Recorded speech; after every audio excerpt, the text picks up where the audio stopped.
Hey everybody, welcome back to the channel. This is Zach with GDC LLC, and we're here on the kitchen and bathroom remodel. Things are really taking some steps, and we're almost to the point where we're going to close this project out. But we got some cool things to show you today. We're working on a bench seating area, and I'm going to show you the tabletop and how I'm going to construct this so that I can have three separate access doors on that tabletop. And then I'm also going to bring you over to the built-ins in the mudroom here and show you the design. And if you remember from the last video, we looked at the grafting paper of what I was drawing out, and we can actually see the reality of what I built and talk a little bit about that. We had the painters come in here, get a little bit of paint done. They'll be back at the end of the project, but it's really starting to tie it together. It's looking really good. We got some window film on the bathroom window, and just some really good steps are being taken to really close out this project. But first, let me take you around for a little trip around the kitchen and bathroom remodel so you can see about all the changes that we've made. All right, everybody, just give you a quick glance at what has changed here. The painters have been doing some filling on the crown molding. The tile guys came back and fixed up a couple little pieces of grout that were looking a little not too great. Everything here's pretty much stayed the same except for some paint. They've been painting this trim. It's really locking it in nicely, especially over here. If you stand back, you can see how good that's looking. We got the door here, and maybe I could close that so you can get a little better look at it. We put this glass door in here, shaker style. I think it's a really nice addition. It's actually going to have a, even though it's an interior door, it's going to have a deadbolt because she likes when she's up here that she can just deadbolt that instead of having walking down the stairs to do it. We took up some of the floor protection, so I wanted to show you this. There's the color transition. So this is the exact same product. I mean, the growth, this is probably old growth, laid in the 1920s, and obviously this is laid just a couple weeks ago. So like the grain might not be exactly the same. It's not too drastically different, but our growing practices of our trees is we definitely grow them differently. We're not just chopping right out of the forest most of the time. We have tree farms. But you can see the tannins in this oak flooring from 1920 have actually yellowed the oil-based finish on here, and look at how different that color is. We decided to not try to stain this to have a close match to that, because first of all, it'd be a way more consistent color, whereas you can see it, there's like different colors throughout here. And also over time, that would change color and it would look different as well, whereas this over time, when the sun hits it and the tannins mix with the oil-based finish, it's gonna actually get a lot closer to this look. So we're just gonna leave it the way it is. It still looks pretty good, and it will eventually switch to that color. Put the nosing in there, or the threshold I mean, got that in there. I think that's a really nice transition. That's good look.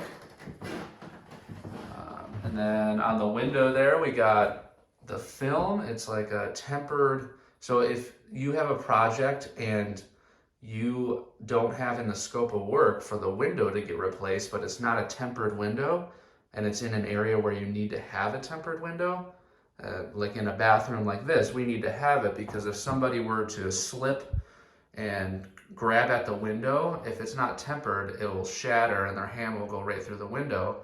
Whereas now with this film on it, if they hit the window in some accident, it will just it won't shatter the whole window. It'll just you'll have cracks all throughout the window, and it will still be a window. It'll just have a bunch of cracking through it, which isn't approved everywhere. I made sure and checked that this is approved for my circumstances, but some townships or some states, they might not actually approve this, and you will have to tell the homeowner that this is part of the project. We have to replace this window because I won't pass my inspection. Luckily for us, we were able to go this route. We put the tempered like 8mm film on there, and then we also frosted the glass so that she has some privacy and doesn't have to put a curtain up like she did before. She had a curtain in front of there. The painters have gotten to painting the crown molding around here, which is looking fantastic. I like it. It's a little extra addition to the project that just adds another little element. We were able to get the mirror in here. I like the look of that. And I think you saw the light. Wow, one of those light bulbs already went out. That's what you get. You get what you pay for nowadays, I guess. These LED bulbs kind of suck. But I'll take you for a quick little peek out here now for the mudroom built-ins that I'm doing. So we got some shelving up top, and I think that turned out really good. She'll have nice storage up there for hats or whatever she wants to put up there. And then right here, we got a nice spot for some shoe storage. So we'll have a bunch of shoes down here, and then you have a nice little bench that you can sit on and take your shoes off. We just originally she wanted walnut, but for whatever reason she changed her mind on the walnut and decided to go with the white oak so it matches the rest of the floor. But it's not going to totally match because we're actually going to stain it. We're going to stain it like a darker color. So it's like one element in this whole project that isn't just like all these same like neutral colors. It's going to be one spot that pops out. All I need to do here is add white oak nosing to this, and this is pretty much done. It just needs to get painted. The painters really had their work ahead of them on this area. They had to skim coat this whole area, and they're probably gonna have to do another one. I took out a piece of wood that's right here, so they're gonna have to work their magic on that spot. But basically this whole stairwell, they've had to, as you can see, they've just been going around and filling and sanding, and I'm sure they have another few steps of that. But also on this back wall here, I decided to make a change myself to the designs, and I'm gonna actually put a sheet of plywood of birch on the back there. I probably just 1/4 inch, and then we're gonna do like poplar boards that come across and down, and then have some coat hooks that sit on the one that goes across. So that's gonna look really good. I'm excited to see the look of that because I think it's gonna like combine, I think it's gonna combine this upper cabinet with this lower cabinet. It's almost gonna look like one whole like cabinet that she bought from like a cabinet shop, but it's just custom made here on site. So I think it's gonna look fantastic for her. All right, here we go. We got the bench top here, and I got my first section of the top on here. It's 1 inch, birch plywood, and we're gonna have where each one of these openings on the cabinet are, the shaker style openings, is gonna be where the bench top actually will lift up. So there's gonna be 3 different sections that open up for her. And so what I got going on here is I have this 3/4 board that's going to sit on top of the bench top. I'm going to have to notch this around this beadboard or V-groove wainscoting. I will be adding like a nosing to this, so we have to factor in the thickness of that nosing into all of our dimensions and how much of an overhang that we want on this top. But basically what I'm doing here first is I'm laying out the first section, and I can get all my measurements that I drew on the cabinets themselves. I can show you over here. I have a line here and a line back there. And I have that also on these cabinets as well. And that's gonna be basically where the fixed part of this tabletop is gonna sit. And so then the doors will open in like this section here. So right to the left of this line, this will be where this top will open up. And so first things first is to fit the top to this section, and we can do that by just dry fitting it right here. I'm measuring off of the face of the cabinet to the edge of this top, and if you match the two measurements, then you know that you're parallel with the cabinet, because the wall might be doing something else. That way we can get our notch, because I'm gonna have to notch it around this, and then we can make sure that we cut it back to the exact amount that we want to, so that the nosing will sit exactly where we want the nosing to sit. So I'm gonna have to make these first initial cuts, like the notch over here, and cut the length of this, and then also cut the back a little bit more. And then I'll bring it back on here, and you'll see that I actually want to miter this. So I'm gonna have right where this corner sits between these two cabinets, is my bench top's gonna do the exact same thing. It's gonna miter back into that corner, and then this part of the top will do the exact same thing. It's gonna be quite a challenging cut to make, and I'm gonna have to join it with biscuits and really glue it up nicely. Luckily, this is also a paint grade top, so it is gonna get painted, and it's gonna have cushions on top of it.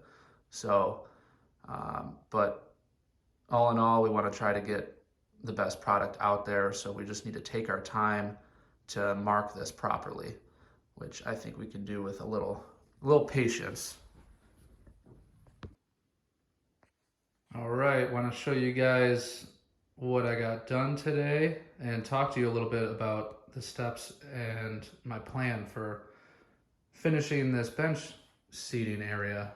And so took some time to cut. I basically took 1-inch birch plywood, and I laid it out, and I had to do it for 2 ways. So like I said earlier, I did a miter in the middle and did some biscuit joints, and I had to lay out all the spots that I was going to be cutting out for the lift tops, and I basically cut it back 1/2 inch, because one thing that I like to do with these is I want to cover up in as many areas as I possibly can this end grain of the plywood.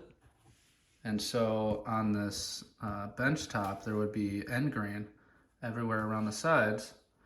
And so a good way to cover that up is take some like poplar or whatever material you're using, maple or whatever, and come up with like a border around all your cut ends. And it works really good too, because I'm gonna be using like a piano hinge here, and it gives you a little bit more meat to screw into with that piano hinge, and will hold better. So it, over time, if they're slamming this lift top door, the screws don't pull out of the plywood as easily.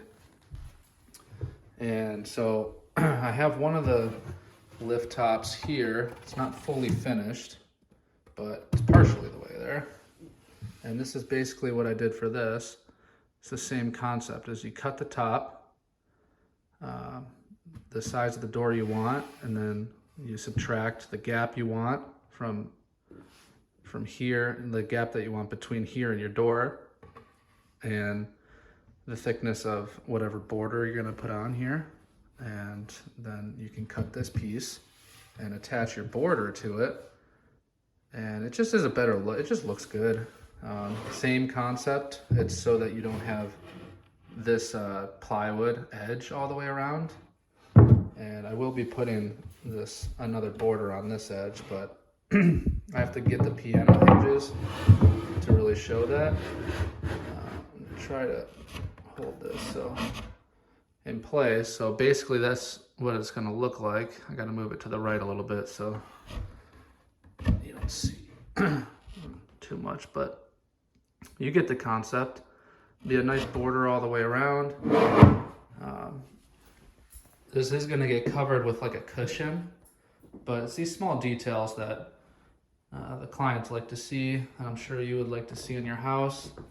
This is one spot that I wish, honestly, I did the math a little bit better for these cabinets and this top, to where I could have just had this piece here intersect completely with this piece, but unfortunately I didn't factor that the best, so I had to do this little like return miter. And once this is sanded out, this is filled and it's painted, I think it will look fine. But that is one thing that I will say that I wish I did a better job on, to be honest. I wish they both just came to a point and wrapped around. It would be a much better look than this. But I think it's still gonna be a good look regardless. I guess that's the great thing about construction, is that you're always learning and trying to get better. So on the next one that I do, I'll take a little bit more time and consideration to make that detail just that little bit better. But I think it all looks good. Here we'll have to just fill a little gap there, but that's not bad. I think it's a pretty good look. Pretty happy with it.